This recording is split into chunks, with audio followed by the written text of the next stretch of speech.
everybody, Jason W. New Age Revolution Car. And I think we're going to do like the power hour in the car. I'm going to Joann Fabrics to look for some elastic to fix the bend, not fix, but to improve the bendy ringing cage.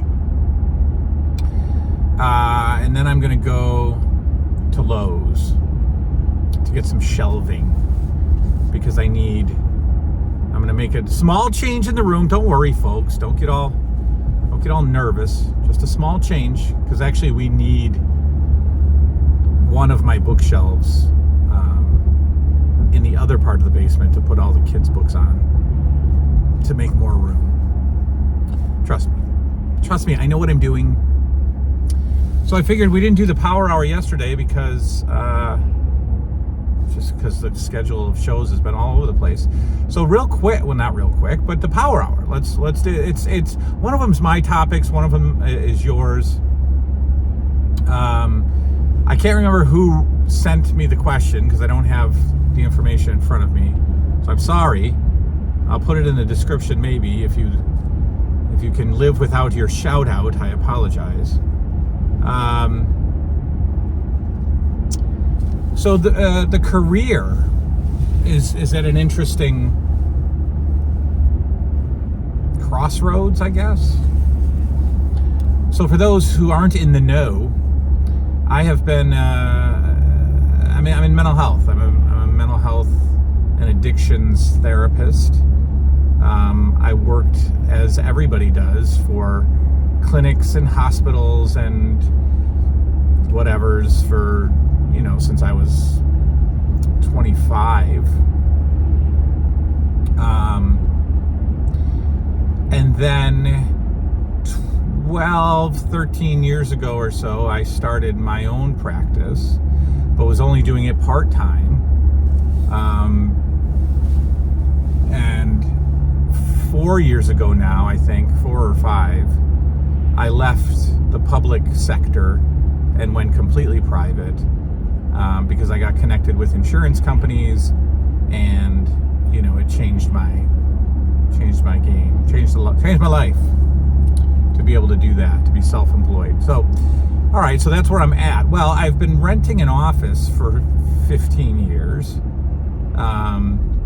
When I was doing it part-time and full-time, I was renting the same office. I started renting the office when I moved to Hilton because I went to the doctor. I got a new doctor in town, and we were talking during my first appointment. Even we were talking, and he said, "Well, I'd love to have a therapist here. So why don't you take some space in my practice?" And I was like, "All right." I was super excited but nervous. Anyway, long story short, that's what I've been doing for 15 years, just sitting in my little corner office in a, mom and pop doctor's practice. What I mean by mom and pop is we're not affiliated with a bigger system. Nowadays, private medical doctors are rare. I think it's harder to be private, and even in some cases less lucrative to be private than to, get bought out by a giant hospital system, which has happened to all of our private doctors here in my area. They're all absorbed by one of the two healthcare systems in our area, and it's disgusting. I mean, it's a complete monopoly, and you end up hating those two larger systems, but you have no other choice, right? Like Spectrum.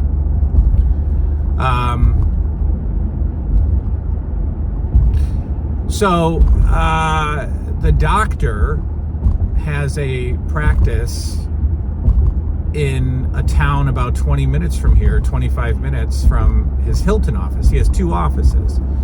And that's really not lucrative because he's paying mortgage on one and rent on another. So he's decided to close his practice and take it to his one location 25 minutes away. So that leaves me without an office, right? Or so I thought. So here's where I'm at. The owner of the building that I'm in is not the doctor. It's another doctor who's like semi-retired and a millionaire and just, owns property. He said that I could stay, but he would have to raise my rent. I mean, I was paying nothing. I mean, literally sometimes nothing. And then whenever they'd ask for it, like a couple $100 a month when they remembered to ask for it, if I remembered to pay. I mean, we're all kind of a big family there. So it was like, nobody was really, I mean, that's not great, but of me, but nobody really bothered with it. So what he's decided to do is give me the option of filling the practice myself, or he'll fill it and I'll just be a renter. So I started thinking, well, let me take a shot at filling it myself. And so what I'm currently doing is looking to create something called Hilton Mental Health and Wellness. We would take over the former doctor's office, which has 8 rooms, a waiting room, a reception area. I would seek other clinicians to come in and form a group with me. And those clinicians could be anything from a massage therapist to, holistic stuff like Reiki. You want to throw crystals at people, throw crystals at people. Speech therapist, nutritionist, whatever. So it's been stressful because you gotta try to hunt these people down, and you gotta try to get them to join your group, and so far 3 or 4 people have looked at the office. One has agreed to come on. She's going to start in April. A couple of them are thinking about it. One has a medical thing to get fixed before she comes on. So it's like, it's hard. Now, on the other hand, I could just leave this office entirely, let it stay vacant, and just go rent another space in town for, kind of the same price, and just do that and not have the stress of, having a group. But I think a group would put us, on the map a little bit. It's not a money-making opportunity at all, because I'm still going to keep my caseload at 32 hours a week. And in fact, I've got to pay a little bit more rent, and we've all got to split utilities. So it's actually losing money. But I think what it'll do in the long run is just, make us a little bit more well-known, so that I won't ever be in danger of losing patients or not having enough of a caseload to, stay active. The long-term goal, very, very long-term goal, is to buy the place, right? I mean, why wouldn't you want to buy the place? So I figure if we get this group up and running, if we're known in the community, if we've got some advertisement, maybe we all go in on the building and buy it. And then that's just an investment. That's just an investment. And later down the road, you sell the property and you make a few bucks in the deal. So I don't know. That's where I'm at with that. It's been stressful. I'm kind of putting it out of my mind, because I think, I'm just going to stay put and try to get this group going. Worst case scenario, I don't get the group going. It doesn't take off. People don't come and rent space. And I just tell the doctor I can't do it, and then he'll fill it. He'll fill it maybe with another medical practice. He can fill it with a dentist. I mean, he can fill it wherever he wants. And then I'll just have my little corner office again. So that's what I've been dealing with work-wise. And now we're going to go into Joann Fabrics and look for some bendy ring rope. And then I'll come back and talk about the next question that somebody asked about the power hour, or for the power hour. We'll be right back. Yeah, I have no idea if they're even going to have it. I know they'll probably have like one color, but I doubt they'll have red, white, and blue. And I ordered some on Amazon, but it was like $10 and $6 to ship, and it's not coming until mid-March. So that's I want to see if I can find it here. This is like Karen Central here, and they got music. So let's just try to find the rope. Yeah, as expected, they have white only, and it's not even what I want. Yeah, this is all they have. They have white. So obviously we need red, white, and blue. So we're out of Karen land and we're going back to the car. Yeah, that obviously didn't work out. They had white only. See, my backup cam keeps beeping. I've cleaned the sensor and it still beeps. I don't like it. It's distracting. Yeah, they had white. They had the correct size and everything, but it was white only. They don't have red and blue. I didn't expect them to, I guess. I did order some, like I said, from Amazon, from like Wrestling Superstore on Amazon or something, and it was $10, which is horrible price, honestly, because at Joann's the white rope was 79 cents a yard. A yard. Okay, I need probably 20 cents worth of rope. And Wrestling Superstore sold it $10. You customize it, so I got red, white, and blue. So I got about 50 cents of elastic from Wrestling Superstore for $10 plus $6 shipping.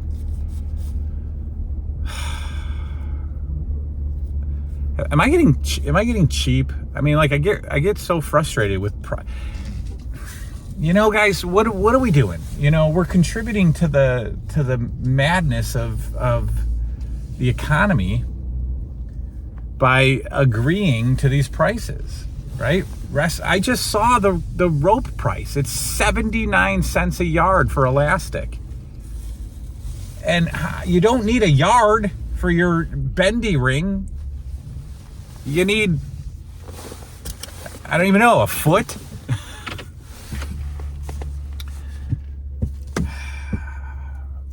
I don't know. We are contributing to the problem.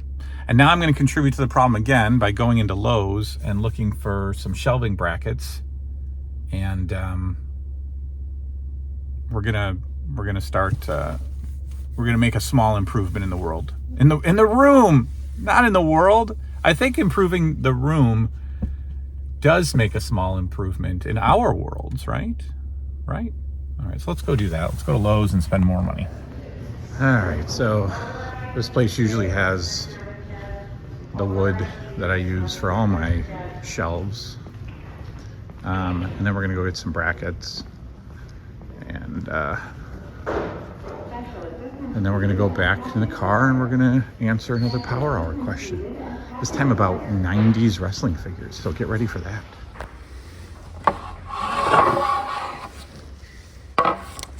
Need one of these, a couple of these, some of these. All right, we got I just backed up there unintentionally. We got the long brackets, we got a shelf, we got the wall anchors. They didn't have the actual shelf brackets, which is annoying. So I get to go to another big box hardware store right down the road. And then we'll see. We'll see how far I get. But yeah, I've been reading, lately, people are kind of pushing back on prices of things. And I guess that Wrestling Superstore situation was a good example. I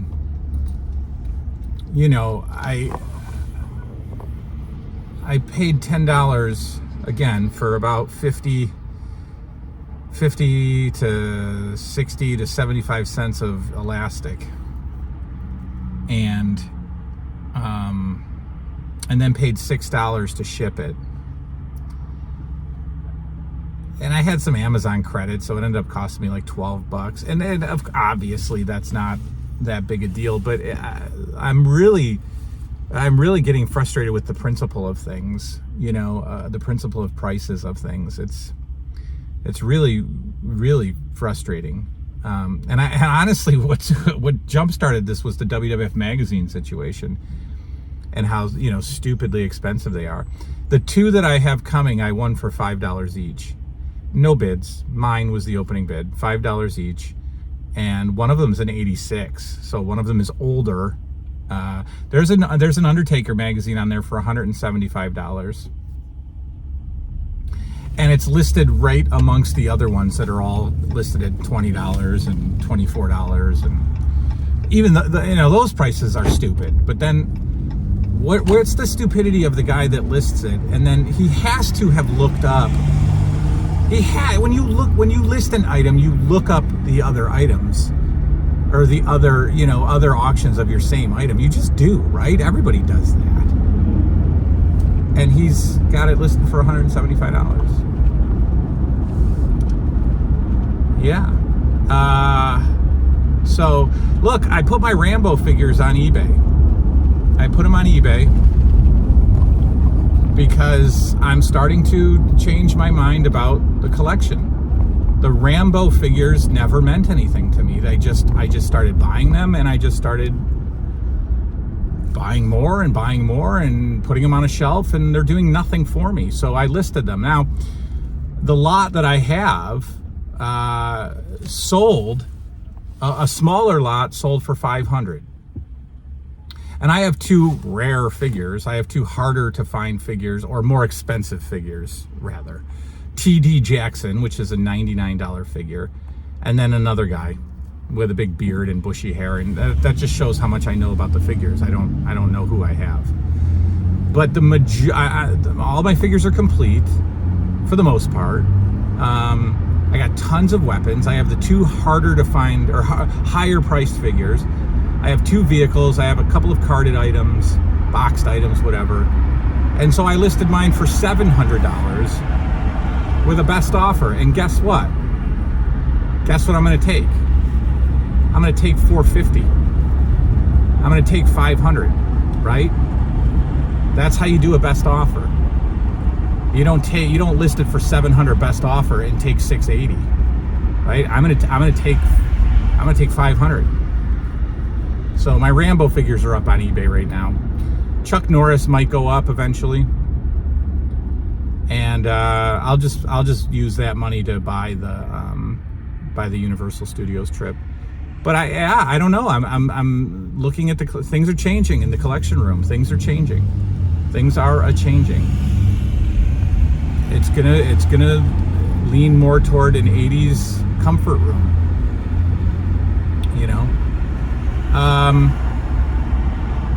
So yeah, just prices of things are just stupid. So, but I guess it's the convenience. I guess I don't want to drive all over town and try to find different colored elastic. I guess I don't want to. I guess it's easier for me to just type it into Amazon and overpay, I guess. And it wasn't even free shipping. Amazon Prime is always free shipping. It wasn't even free shipping. It was a ridiculously high shipping cost to ship a few pieces of string, folks. I know I'm sounding like an angry old man, but I am, I think. So we're heading to Home Depot. The Power Hour question. Somebody asked me, and I'm sorry, I didn't write down your name, so I'm sorry. But he asked me about my memories of 90s and 2000s wrestling figures. And I've never talked about that because we've never talked about anything, outside of the 80s for the most part. But so I guess let's start with Hasbro's. Hasbro's came out in 90. I remember, I don't know where I first saw the Hasbro's advertised. I do not remember where or how I was made aware of Hasbro's, but I wanted them. And I remember going to one of the stores, whether it was not a toy store, so it was like a Walmart. It might have been, so this is 90. It might have been a store called Keldor. It might have been a store called Hills. These are Walmart, Target style stores. But we went and they had the Hasbros, but they only had Axe and Smash and DiBiase and Jake. And I walked away with DiBiase and Jake.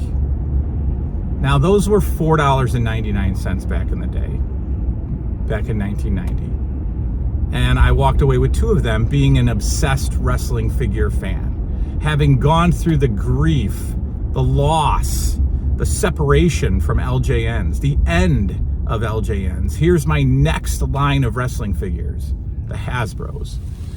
And I walked away with 2 of them. Yes, I'm complaining about prices of things, but I wonder why I only got 2, right? Why didn't my mom just be like, just get them all? I guess that's unfair. I don't know what our financial situation was back then. This is a very mixed message video, isn't it? I'm complaining about how ridiculous we spend money, and then I'm whining that I only got 2 figures. But all right, so I got Jake and DiBiase, and I think I got them because of the accessories were so appealing. The $1 million belt. I mean, I loved belts back then. I loved wrestling figure belts, and I just thought, wow, this is a fresh opportunity to actually keep your accessories in good shape and not lose them and all that. So I got DiBiase and Jake. I did not get the ring. I got DiBiase and Jake, and I think I might have used my Remco ring. I might have used my Bendy ring. I don't know, but that was my start with the Hasbros, DiBiase and Jake. From there, I do not remember how I got the rest of the Hasbros. I do not. I don't remember. But I got all of I had all of Series 1 at some point. Yeah. And I played with them. I didn't like them. They were completely different. Think about it. I spent my entire childhood playing with one style of figure, and then now I have to shift to these odd, plastic, hollow, tiny, articulated figures in weird poses, like the Rick Rude pose. And I made it work for a little while, and then it was over. It was over. I did not get any of Series 2 Hasbros. I just ended at Series 1. I had the ring, but I had no interest in the other figures. I just stopped collecting wrestling figures at that point.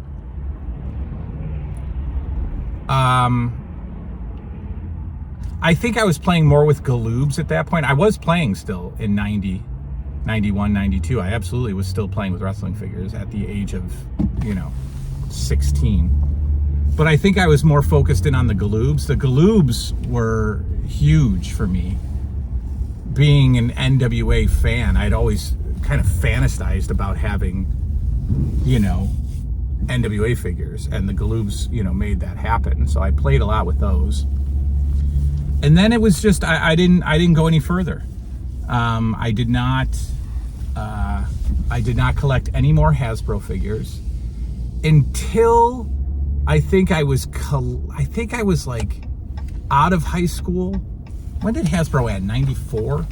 I think I bought a few in 94. I remember buying white trunk Yokozuna, because I think I wasn't collecting necessarily at that point, but I don't know. I think I was trying to buy them all back again from like aftermarket stuff, or not aftermarket, like Wrestling Superstore.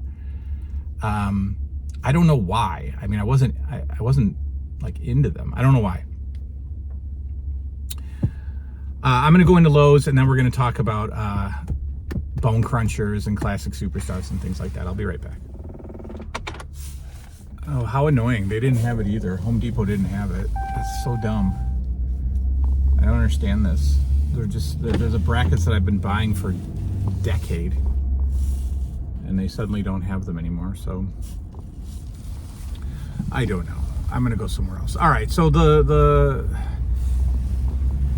don't have a lot of memories of the Hasbros. See how things happen. Like you don't file them away in your brain. You just kind of, they just happen, but you don't really remember. I don't remember. I remember having, decent fun with the Hasbros, but nothing to really, hold on to. Nothing to really care too much about. So, Bone Crunchers, again, I'm definitely out of high school by the time Bone Crunchers come around, by the time Jax takes over.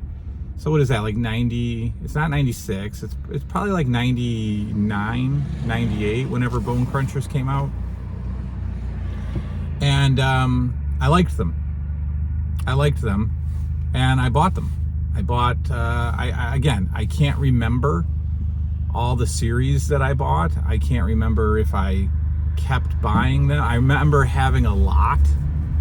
I remember having, all of Series 1. I remember the Godwins. I remember having the Blackjacks, Legion of Doom, the Headbangers, Sultan and Bob Backlund, Kurgan and whatever that guy's name was, his manager, the Jackal, I think. I remember having the Truth Commission, so whatever year that was, I had them. I had the Monster Ring,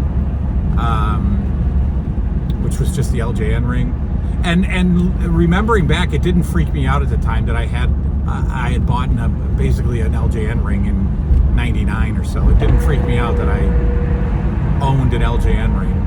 I didn't care, right? I wasn't me at that point.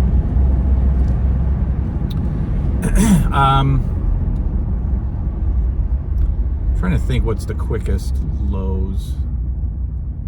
Way out in Brockport. Anyway, had a ton of them. Loved them, actually, and played with them. Not ashamed to admit, played with the bone crunching figures and enjoyed them. I don't know if I had, as deep of a play run with them as I did LJNs, but I played with bone crunchers. Bret Hart was a great figure. I used to love the Bret Hart. I still think they're great figures, the bone crunchers. Then they got weird and they went to, Titantron Live or whatever. And the figures just looked stupid, and I was done at that point. I had no interest in those at all. And that ended my Jax collection. And then I think the Bone Crunchers I sold off one day, I forget. I had Flash Funk, I had Bradshaw, I had everybody.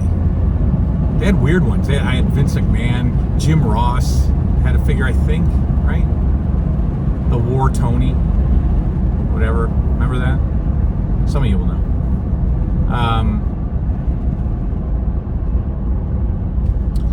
And then the weird ones came out, and I was done. And then I didn't buy another wrestling figure until Classic Superstars.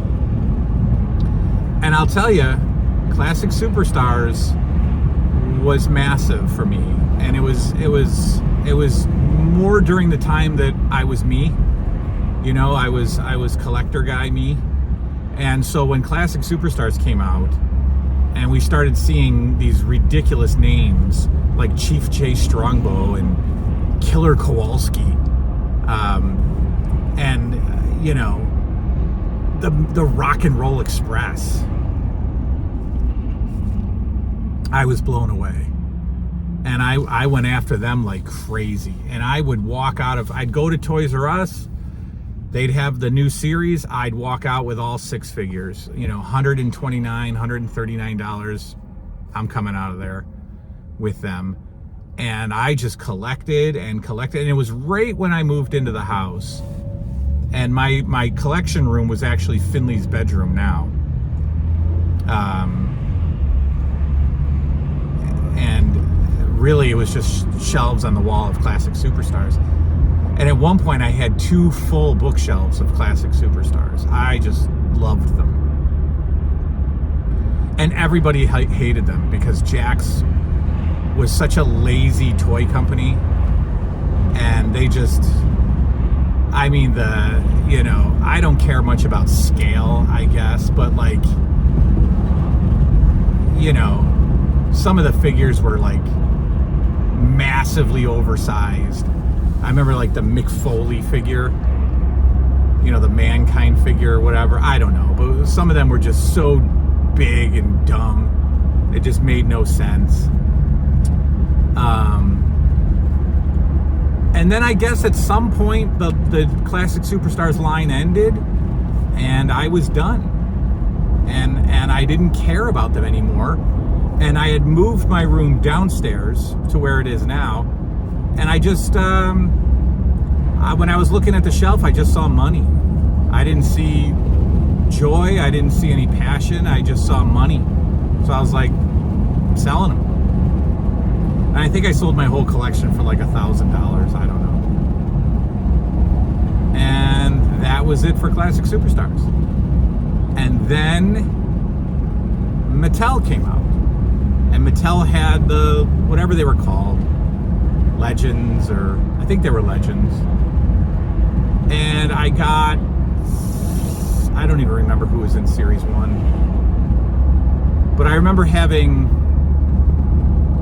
Duggan, I had Mr. Perfect, I had the Rockers, I think they were the Bushwhackers, weren't they in the tag team set? Piper and Orton were in the first run tag teams. I had those. I had Sheik, I had Volkov.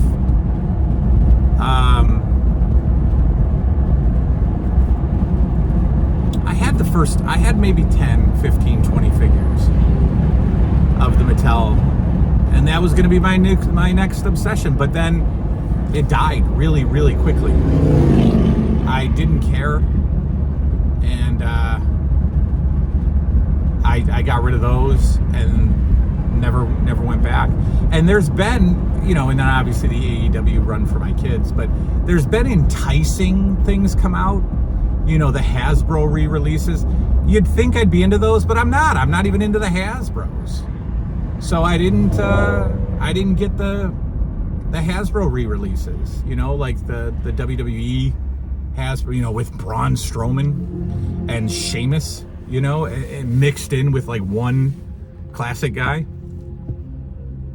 And they look nice, and every time I see like, Ringside Fest or whatever, or when they unveil new figures, I look at them. Oh, yeah, that's cool. Mean Gene looks good. Big John Studd looks good, but I'm not getting them. The He-Man WWE crossover was cool, but no interest. And then the Remco style figures are nice.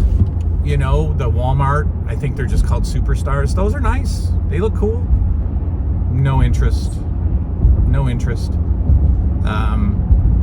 Even the stupid LJN style re-releases that Jax did and now AEW's doing, garbage. So that's it. So I did